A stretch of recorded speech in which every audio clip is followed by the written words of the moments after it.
Dober večer.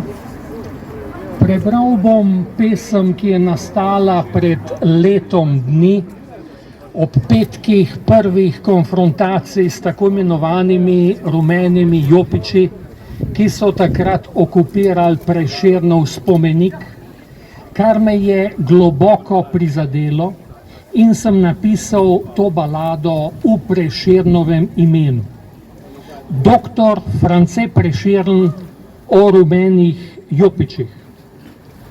Poet sem marsikaj že videl skozi brončene veke, stoječ kot spomenik na tromostovju 3 stoletij.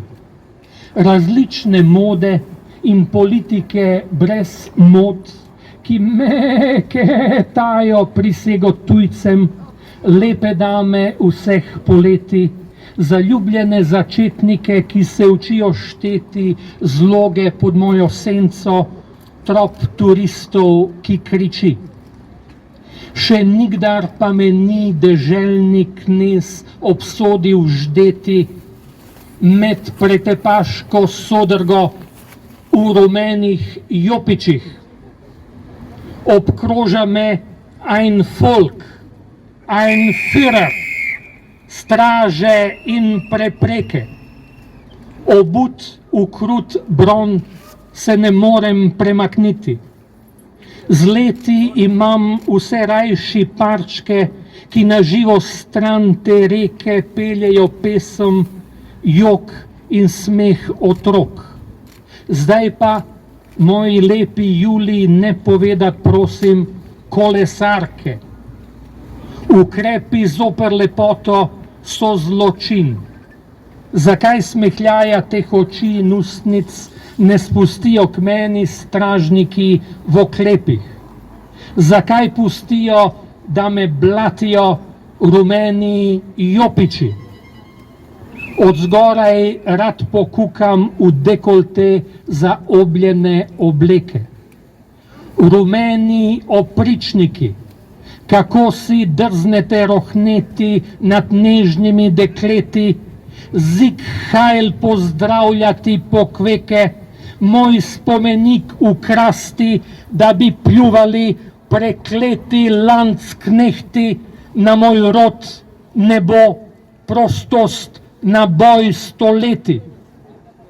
Iz vaših ust moj jezik sika in preži in piči. Na ustnicah teh ljubkih kolesark pa zna moj jezik peti. Stran, stran, stran strahopetci z rumenimi opičimi jopiči. Zakaj pa so tako rumeni jopiči ti opiči? Zakaj pa so tako rumeni jopiči ti opiči?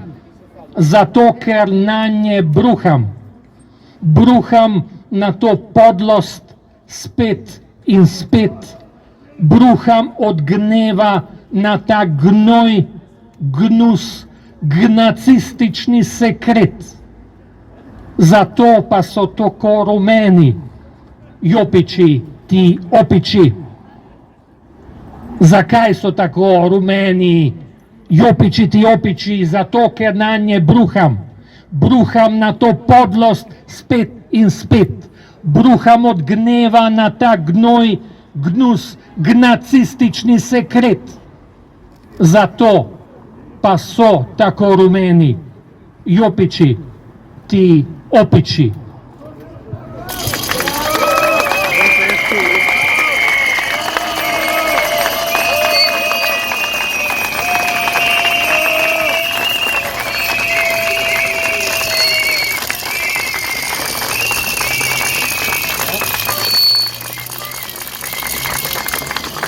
Evo, dobimo še bonus.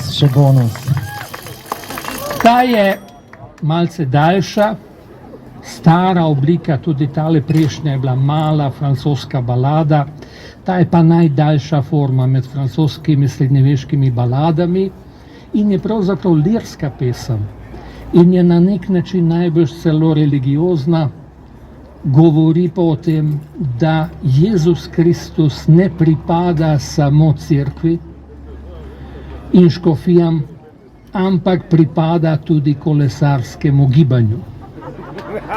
Naslov je Kristusov prihod v Ljubljano naslednji petek zvečer, kraljevski spev, in to je prerokba. Naslednji petek bo odmeval zbor vseh lastovk in otrok, vozniki bodo hupali in slišati bo vonj, zvonjenje rož, angelska trobenta bo oznanjala, da odprtih rok in stisnjenih pesti prihaja On, ki je izvir, življenje in večnost, na obisk uradnega značaja v Slovenijo, kjer se mu klanjajo do tal in kot predrago vino cenijo njegovo darovano kri. Kristus kralj pozna to skopo deželo, stisnjeno med K&K in Združeno Evropo, Alpe in komunizem, ta balkon nad tragičnim Balkanom, ta folk, ki moli pred oltarjem in denarjem Bogu za hrbtom. Naslednji petek o somraku Kristus pride v Ljubljano. Kot ponavadi bo prihod naznanil grom, teman obok bo zažarel, nevihta bo pobruhala Brnik z ihtenjem. Subalpsko letališče bo zalil naliv solz, glasen jok. Predsednik, tisti Zarjavčeve, predsednik bo povprašal kardinala za strokovno mnenje. Kaj mislite, monsignor, bo prišel? In kaj o tem menijo v Vatikanu? Najbrž ne. Škoda, pa tako izbran menu imamo za večerjo. Toča bo oblegala betonsko lopo. Varnostniki v oklepih bodo zbrcali človeško kroto premočenega dolgolasca, ki bo žical evro hrano. Osebno nimam in ga bodo oglobili drago, grobo.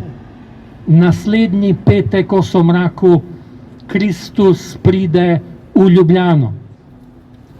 Kot ponavadi bodo kolesarji risali širok lok petkovega protesta pred poslopjem parlamenta, skozi trenje upornikov in palicajev se bo sukal miren slog star hipi dolgih rjavih las in žalostnih oči.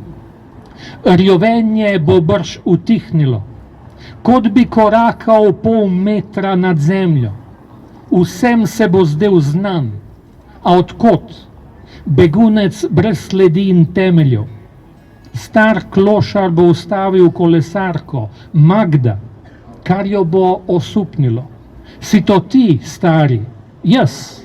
Posodi mi kolo za en sam krog, da se zapeljem naokrog, pozdravim zbrano druščino. Magda mu bo smehom dala rjasto kolo. Naslednji petek o somraku Kristus pride v Ljubljano. Čudak se bo usedel na kolo in komaj zvozil krog okoli parlamenta, kot bi kolesaril prvič, za čudenjem in strahom radovednega začetnika. Ko bo meščev rok zatrobil palicajem za nalov, bo Magdino potrpljenje odrešil z vrnitvijo kolesa. Beži, norček, preden te uklenejo, mu bo zavpila Magda. On pa njej, ko bo šla na poslednjo pot, mi pripelji gor v raj to svoje rjasto kolo za večen krog. Ne boj se, Carinik Peter je sicer strog in ne pusti uvoza zemeljskih stvari, a tebi bo dano pretihotapiti to rjasto kolo, to srčevo zlato. In vsem, povem vam, zares vam povem, že zato se splača v Ljubljano. Kot ponavadi bo menjaval več obličij in vlog, lebdel okrog nas, vsakomur drugačen in enak. Z iskrenjem v očeh bo rekel, Magde so najlepše, že 2000 let. Bog že ve, bom komentiral, kar potrjuje moje smrtno mnenje zadnjih 2 let. In se bova smejala, Bog in ateist. Stenjo iz čistega žarenja me bo branil pred oblastno srenjo. Ko ga bom spremljal po Tržaški cesti, bo lepo in žalostno. Najlepši in najbolj žalostni Bog me bo objel v slovo, kot človek. Pokaral me bo, da zadajam svojim ljubim rano, ker me zanje nikoli ni. Ukazal mi bo, brž domov. Nočem te videti naslednji petek, ko spet pridem v Ljubljano. Na koncu dolgega mostu se bo ozrl. Desno oko bo senčno, levo se bo lesketalo, ena sama solza mu bo zdrsnila čez obraz. Ne bom ga ubogal. Odšel bom domov in spisal ta kraljevski spev, obljubo dano, vsem izdano. Naslednji petek o somraku Kristus pride v Ljubljano. Toliko, da bi.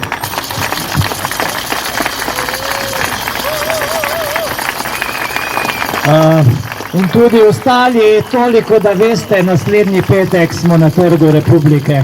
Hvala.